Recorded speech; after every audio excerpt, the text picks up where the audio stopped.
વડાપ્રધાન નરેન્દ્ર મોદીએ શુક્રવારે વીર બાલ દિવસ નિમિત્તે નવી દિલ્હીના ભારત મંડપ ખાતે બાળકોને સંબોધન કર્યું અને કહ્યું, બહાદુર સાહિબજાદાઓએ ધાર્મિક કટ્ટરતા અને આતંકવાદના અસ્તિત્વને હચમચાવી નાખ્યું. ફક્ત જૈનજી જ દેશને આગળ લઈ જશે. ગુજરાતે રૂફટોપ સોલારમાં રચ્યો ઇતિહાસ, 5 લાખ ઇન્સ્ટોલેશન સાથે દેશભરમાં અગ્રસ્થાને.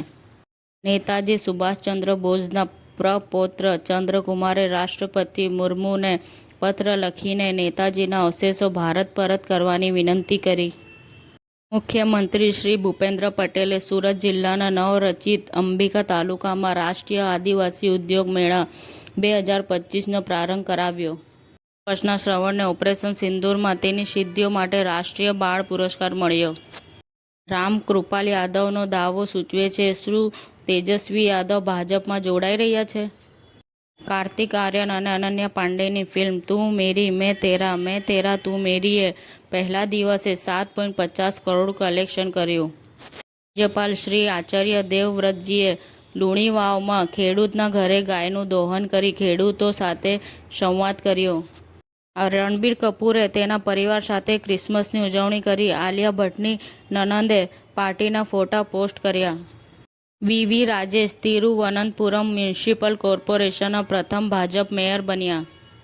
રાજકોટ ખાતે જીઆઈડીસી દ્વારા મેડિકલ ડિવાઇસ પાર્કની મહત્વાકાંક્ષી પહેલ. ગુજરાતના ઝડપી વિકસતા તબીબી ક્ષેત્રને નવી ગતિ. ન્યૂ વાસણામાં રહેલી મહિલા સાથે સાયબર ઠગીયાઓએ છેતરપિંડી આચરી છે. દરરોજ 10,000 કમાવાની લાલચ આપી ગઠિયાએ છેતરપિંડી આચરી છે. સમાચાર ટુડે ન્યૂઝ ચેનલની ટીમ અને જે સત્ય છે તે જ બતાવશે.